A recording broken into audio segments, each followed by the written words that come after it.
जय अंबे मित्रों। हवे JEE बीजी सप्टेम्बर 2020 पेपरनो छेल्लो सेक्शन एमां 21 થી 25 प्रश्नों है। आ प्रश्नों में ऑप्शन आपेला ना होय। आ प्रश्नों में तमारे गणतरी करीने जे वेल्यू आवे ए वेल्यू अंदर इनपुट आपवानी होय। तमने तई समझावशे छतां हूँ समझाई दऊं छुं के तमने ऑप्शन नहीं होय, तमारे जाते गणतरी करीने जवाब लावવાનો અને એ બટન દાબી અને એ વેલ્યુ તઈ આન્સર લખી દેવાનો। શરૂ કરીએ છીએ આપણે 21મો પ્રશ્ન। તો આ ટાઈપના પ્રશ્નોમાં દાખલા ટાઈપ હોય, સમજીએ કેવા પ્રશ્નો હોય છે। The gives free energy change for a given reaction, okay, એટ પહેલા આપ્યું છે Cu+2 is equal to Sn+2 ની સાંદ્રતા is equal to 1 molar at 298 Kelvin।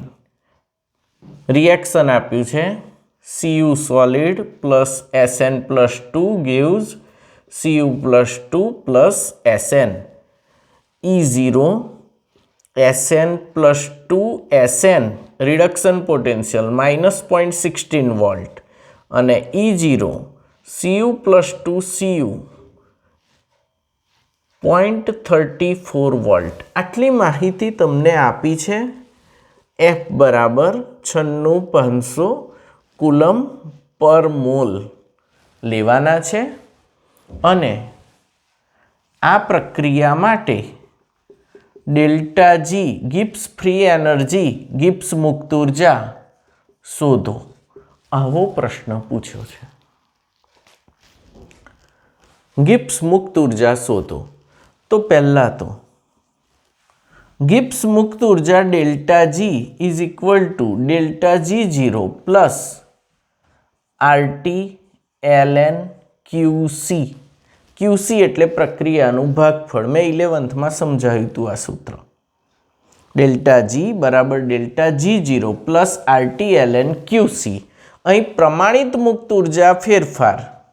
तो पहलू step delta G0 is equal to minus NFE0 cell.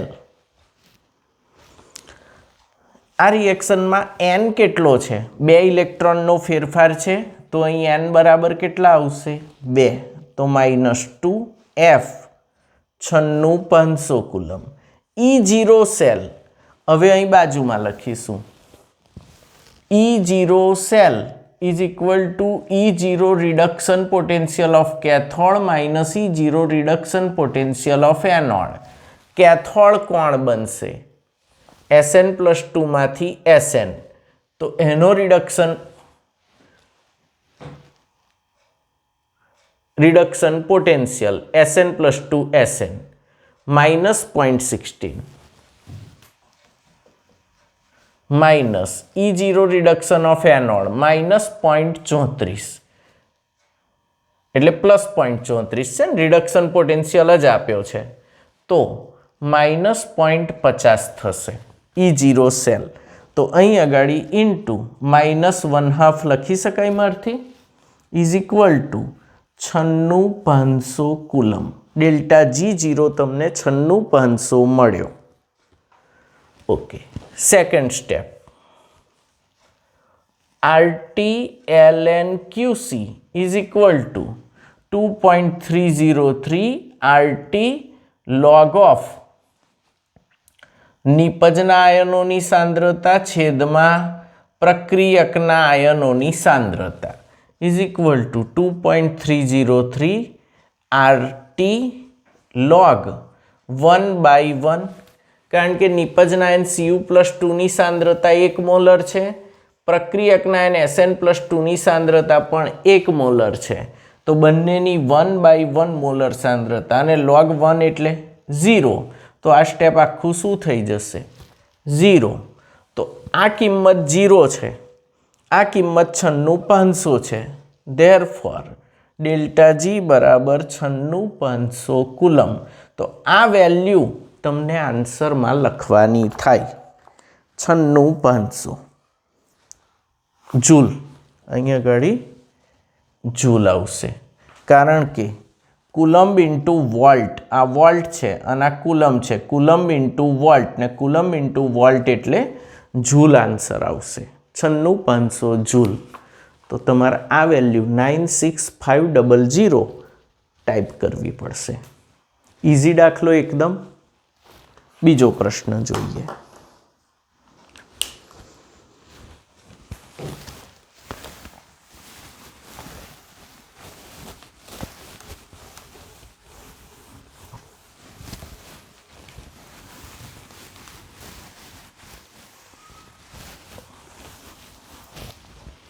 બીજો પ્રશ્ન એવું કહે છે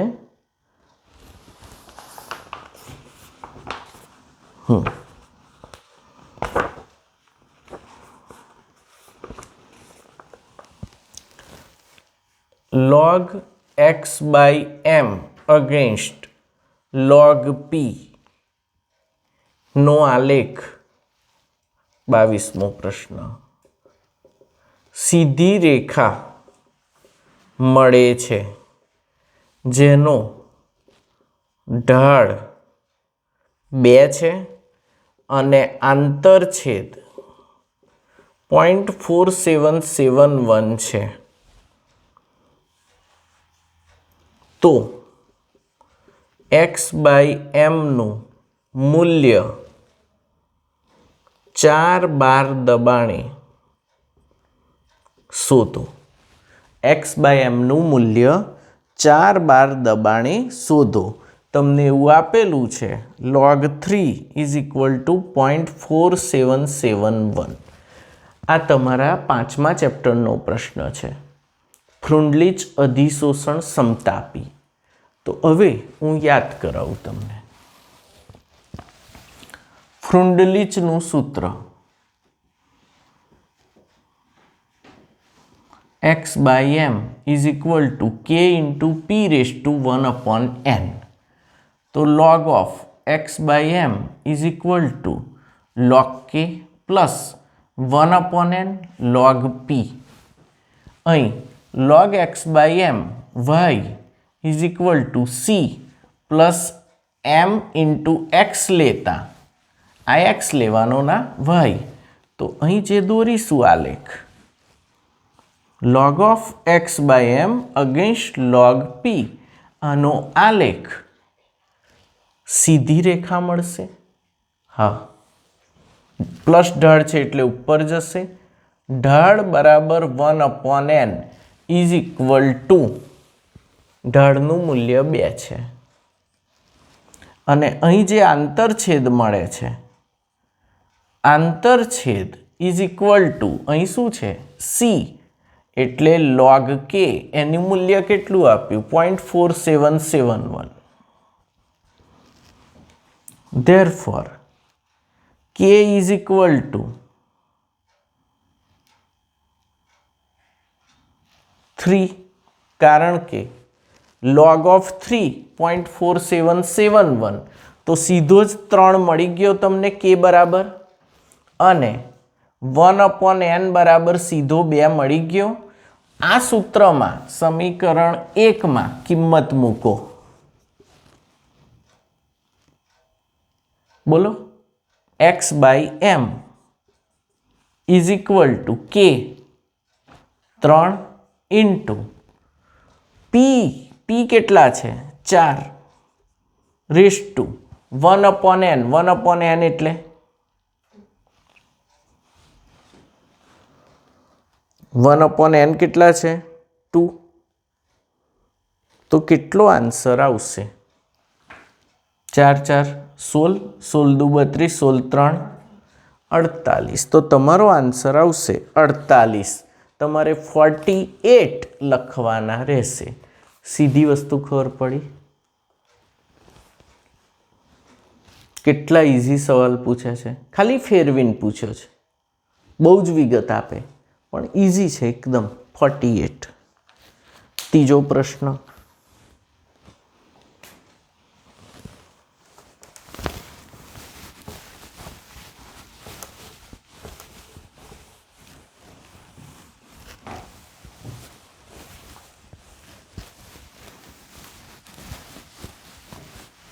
ગુજકેટમાં આવા પ્રશ્નો પૂછે છે, બધાને પછી બહુ અઘરું લાગે, બહુ અઘરું છે.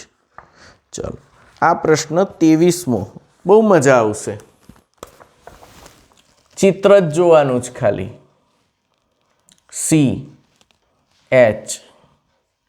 CH3OH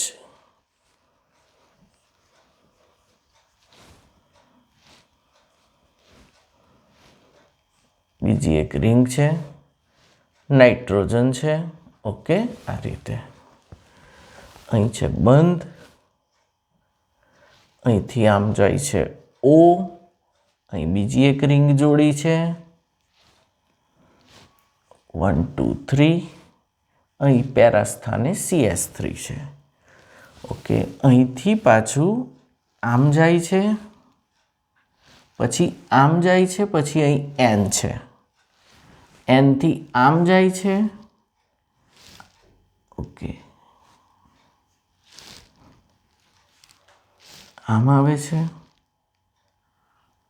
અહીંથી સીધું આવે છે અને અહીં ભેગું થાય છે.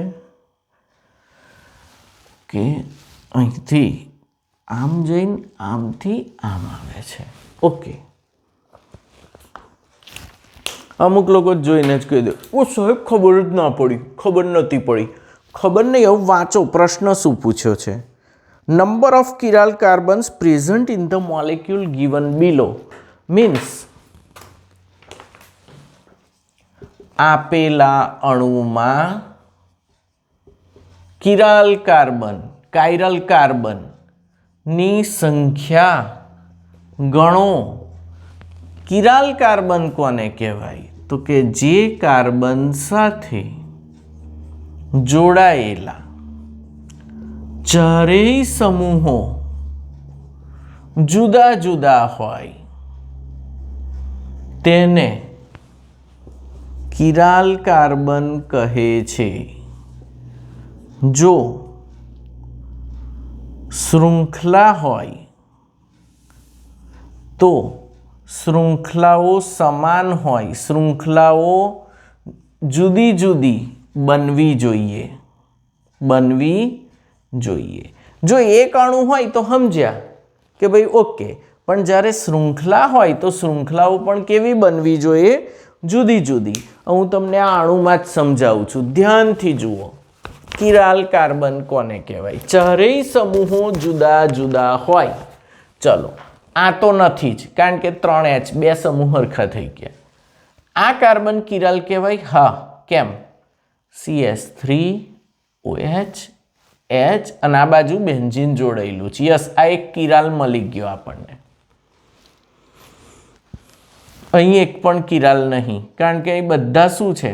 C બોન્ડ H અને દ્વિબંધથી જોડાયેલા છે, તો દ્વિબંધ વાળામાં તો છે જ નહીં. અહીં કાર્બન છે, હા. આ કાર્બન પર એક H હશે, બીજી બાજુ આ નાઇટ્રોજન વાળી રિંગ ને બેન્ઝીન, આ બાજુ O અને આ બાજુ કંઈક જુદું જોડાયેલું છે, તો આ એક કિરાલ છે. ચાર સમૂહ જુદા જુદા હોવા જોઈએ, અને શૃંખલા હોય તો શૃંખલા પણ કેવી? જુદી જુદી. જો આ બાજુ બેન્ઝીનની રિંગ છે, અહીં H તો હશે જ ચોથી સંયોજકતા પૂરતો, અહીંયા O અને આ બાજુ કંઈક જુદું જ છે. જુઓ, આના જેવું છે? ના, જુદું છે. આગળ અહીં એક કાર્બન છે, ખૂણો પડે છે એટલે, તો આ કાર્બન પર આ બાજુ નાઇટ્રોજન છે, અહીં એક H હોવો જોઈએ, આ બાજુ કાર્બન છે, આ કાર્બન જોડ O છે, અહીં કાર્બન છે બીજો અને અહીં પણ કાર્બન છે, એટલે આખી વલય રચના જુદી જુદી. જો અહીં C જોડે N ને H તો જુદા પડે છે. હવે આ પહેલો C આવ્યો, અહીં પણ C આવ્યો, તો પણ શૃંખલા આગળ જાય છે. જુઓ, C સાથે શું છે? O અને આ વલયો. અહીં C સાથે શું છે? માત્ર C અને અહીં તો H2 આવે, H અને H. વાત સાચી? તો આ એક કિરાલ થઈ ગયો. ઓકે, આગળ વધીએ. N ને તો જોવાનું નહીં. અહીં C છે તો આ તો CH2 છે, અહીં C છે, અહીં ઇથાઇલ, અહીં CH2, અહીં CH અને અહીં H. યસ, આ કિરાલ થયો. જોઈ લો, જેને સ્ટાર માર્યો એ કિરાલ થયો. બધી બાજુ જુદા જુદા સમૂહ છે. ચલો, આ કિરાલ થશે, ચેક કરો. સી અહીંયા CH2, અહીં CH2, અહીં CH2, ઓકે, પેલી બાજુ CH, તો અહીં કિરાલવાળો છે, જુદો છે, CH2 જુદો છે, CH2 CH. આ એક કિરાલ થશે ભાઈ, આ એક કિરાલ થશે. તો ઓકે, અહીંયા આગળ આ કિરાલ નથી, આ કિરાલ નથી. તો હવે મેં કિરાલ કાર્બન ફરી સમજાવું. ચારેય સમૂહ કેવા શોધવાના? જુદા જુદા. જો આ એક સ્પષ્ટ કિરાલ છે, પછી આમાં કેવું છે, O છે, રીંગો છે, આ બાજુ C છે અને આ બાજુ H છે. આ મળી ગયો. આ સાચવવાનો, જો ધ્યાનથી જોજો કેવા ખૂણામાં ઘાલ દીધા છે, 2 કિરાલ અને એક આ વચ્ચેવાળો. કુલ કેટલા કિરાલ કાર્બન છે? 5 કિરાલ કાર્બન છે. કેટલા કિરાલ કાર્બન છે? 5. તો તમારે પાંચડો ટીક કરવાનો થશે. 5 કિરાલ કાર્બન છે આમાં. અહીં ચેક કરી લો, 5 જ. NTA આન્સર આપ્યો છે, નેશનલ ટેસ્ટિંગ એજન્સીએ 5. ઓકે, ચાલો, મજા આવી ગઈ, મસ્ત પ્રશ્ન. Okay, next. આનાથી મારે તમને સમજાવવું છે કેવા પ્રશ્નો પૂછાય ને કેવી રીતે સોલ્વ કરવા. થોડુંક જ મગજ લઈને જવાનું, આરામથી સોલ્વ થાય. ચલો, નેક્સ્ટ.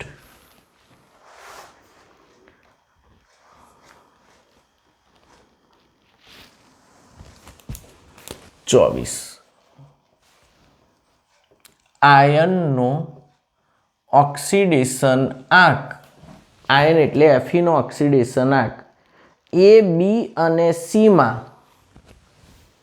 A, B અને C માં અનુક્રમે X, Y, Z છે.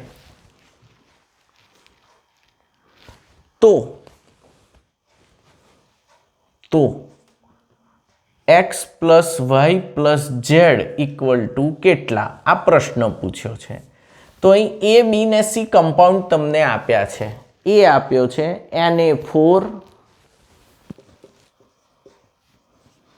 Fe CN5NOS, CN5NOS. ઓકે, તમને B આપ્યો છે Na4 FeO4, Na4 FeO4. Okay, તમને C આપ્યો છે Fe2CO9, Fe2 કાર્બન મોનોક્સાઇડ 9. તમે લિગેન્ડને ઓળખો જ છો, મેં લિગેન્ડનું વર્ગીકરણ કરાયેલું છે તમને. ઓકે, અહીં ઓક્સિડેશન આનો Fe નો જ ગણવાનો છે, આયનનો. ચલો, તો એનો X કહી દઈશું આપણે. Na નો કેટલો મિત્રો? +1. તો 4 × +1, વાત સાચી, પ્લસ X. સાયનાઇડ માઇનસ જ હોય તો આનો +5 × -1, Cn નો -1, NOS થાયોસાઇનેટો -1. તો અહીં પણ શું આવશે? -1 ઇઝ ઇક્વલ ટુ, આખાની ઉપર ચાર્જ 0 છે કારણ કે તટસ્થ છે, 0. તો હવે અહીં આવશે 4 + X - 6.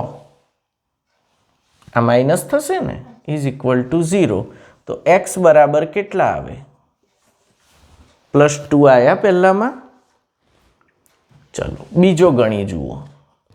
Na4 એટલે 4 × +1 પ્લસ Fe નો X પ્લસ ઓક્સિજનનો -2, ઓલવેઝ તમને યાદ છે, અને ઇઝ ઇક્વલ ટુ આખા ઉપરનો ચાર્જ 0.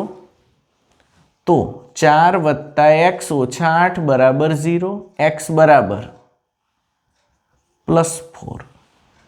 તો અહીં આવશે 2 + 4 + Z શોધવાના છે. અહીં 2x આનો ગણવો છે તો 2x plus 9 into 0 equal to 0. Carbonyl CO તો એ તટસ્થ લિગેન્ડ છે, વીજભાર રહિત. 2x બરાબર 0 તો x બરાબર 0. તો ટોટલ મારો ઇઝ ઇક્વલ ટુ, બોલો. તો આ આન્સર તમારે બટન દાબવાનું, છગડો 6 લખો એટલે તમારો આન્સર. તો ઓક્સિડેશન આગ ગણવાનો અને પછી એનો સરવાળો કરવાનો. પછી અમુક લોકો કે સબ કેલ્ક્યુલેટર નહોતું ને એટલે આ પ્રશ્ન ના આવડ્યો. એટલે આમાં કઈ કેલ્ક્યુલેટર જુઓ જ ભાઈ તાર? કેલ્ક્યુલેટર અવેલેબલ ના હોય તો ગણાય 4 + 2 એવું? તો ઇઝી ક્વેશ્ચન્સ હોય છે. 25મો આવડશે?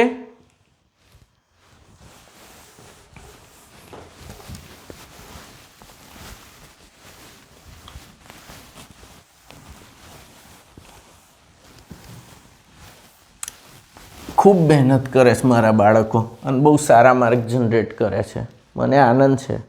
ચલો JEEમાં આપણે મસ્ત કરીશું. 25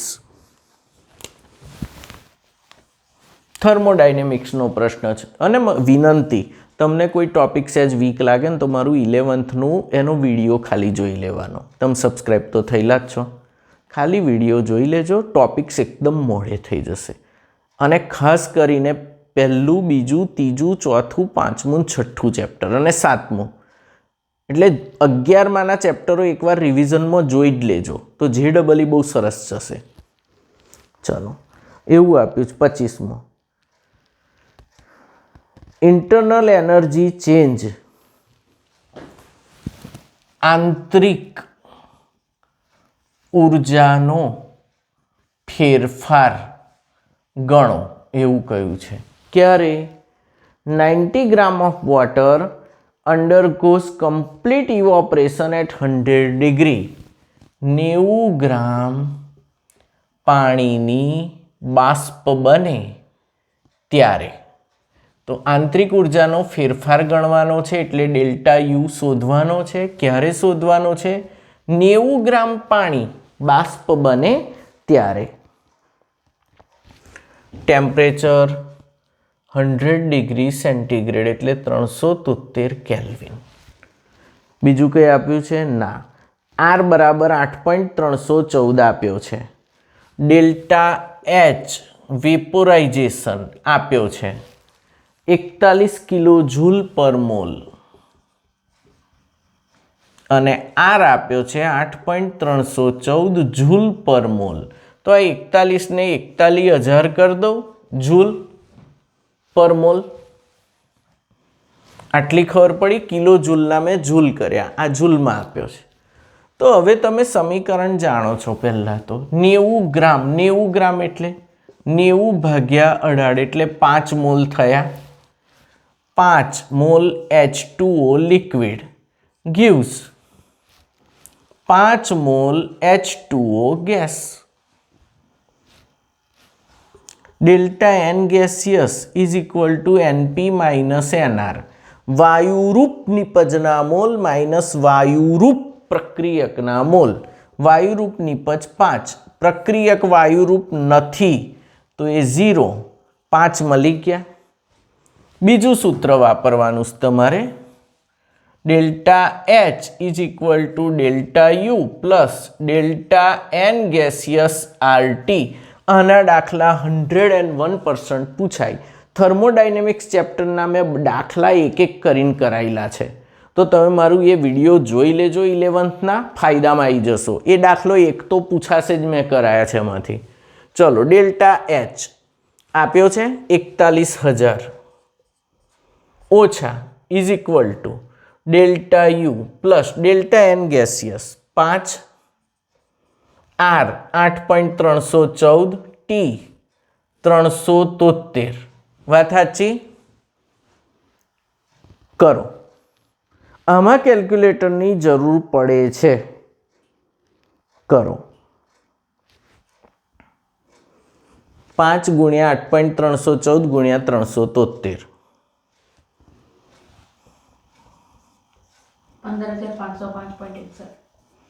માઇનસ 15,000 505.61 એ 41,000માંથી બાદ કરો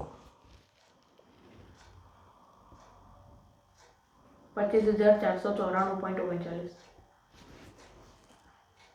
ઓકે, પણ અહીં આ ડેલ્ટા એચ પર મોલ છે અને આપણે 5 મોલ લીધા છે ને, તો અહીં આના ગુણ્યા 5 કરવા પડશે, એટલે અહીં આવશે 41,500 2,05,000. તો અહીં તમારે લેવા પડશે 2,05,000 જૂલ. તો અહીં આવશે 2,05,000. ઓકે, 2,05,000 ઓછા 15,505 માઇનસ 1,89,494. 1,89,494.39 આટલા જૂલ તમારો આન્સર આવશે. 1,89,494.39. તો એક્ઝેક્ટ તમારે આ વેલ્યુ લખવાની, એ લોકો એમની રીતે જવાબ આપી દેશે તમને. આની આજુબાજુ પોઈન્ટ પછીની વેલ્યુ થોડી આગી પાછી હોય તો ચાલી જાય, પણ આ વેલ્યુ કમ્પ્લીટ આવવી જોઈએ, તમને લખવાનો પૂરો ચાન્સ મળશે. તો વાત સમજાઈ? અહીં કેમ 5 વડે ગુણ્યા? હું ભૂલી ગયો તો કે આપણે કેટલા મોલ પાણી લીધું છે? 5 મોલ. તો 41 તો કિલોજૂલ પ્રતિ મોલ છે, 1 મોલનો ડેલ્ટા એચ છે. તો 5 મોલનો ગુણ્યા 5 આટલો થશે. તો ડેલ્ટા એચ આટલો, delta U plus delta N gaseous RT એ તો કમ્પ્લીટ મૂક્યું, આટલા જૂલ. આ તમારો આન્સર. તો આ રીતના પ્રશ્નો તમને હવે JEEમાં 21 થી 25 પૂછે. 5 પ્રશ્ન હશે આવા. Okay, complete.